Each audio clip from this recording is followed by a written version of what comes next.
Hi, we're the West Virginia Bridge Team. From 2015 to 2016, there were over 500 residential bridges destroyed by flooding in West Virginia. This limited families' access to their homes and other important resources.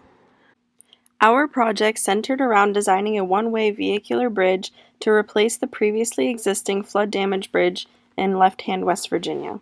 Our design had to be low-cost, durable, and easy to construct. We are doing this project in collaboration with DEED, JZ Engineering, and VOAD.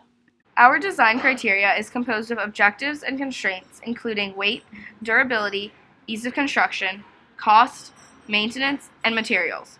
We set standards for what we would consider acceptable for the performance in each criteria and ran tests to see how our bridge would perform. We also designed the prototype strictly around government regulations. Our design consists of three main components: the wooden deck, superstructure, and the abutments. The wooden deck spans 35 feet by 12 feet and is comprised of 2x4 southern pressure-treated pine wooden planks.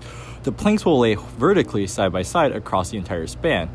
The superstructure is made of 4 W14 by 22 steel I-beams, 3 perpendicular C 8 by 11.5 channel steel beams, and 2 diagonal L 3 by 3 by 1/4 bracings. The abutments will be the support for the bridge and are made of concrete reinforced with rebar. The micropiles for the abutments will be driven down to bedrock. We created a 3D model of our bridge made of 2 parts: the 3D printed terrain and abutments, and a model of the wood deck resting on the steel beams. The wooden deck and parapets were made of laser-cut wood, and the steel beams were made of laser-cut acrylic.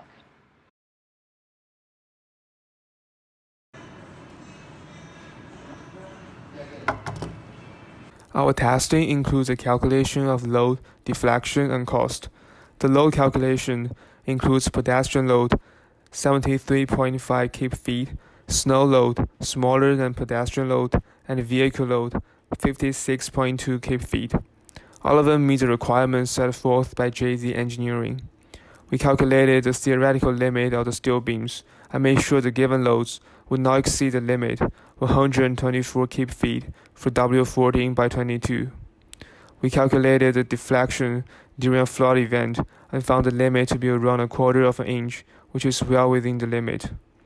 We also calculated horizontal deflection, 1.2 inch for 7.5 ton vehicle, 0.88 inch for 5 ton vehicle, and those deflections are smaller than the maximum deflections, 1.75 inch and 1.17 inch for 7.5 ton vehicle and 5 ton vehicle respectively.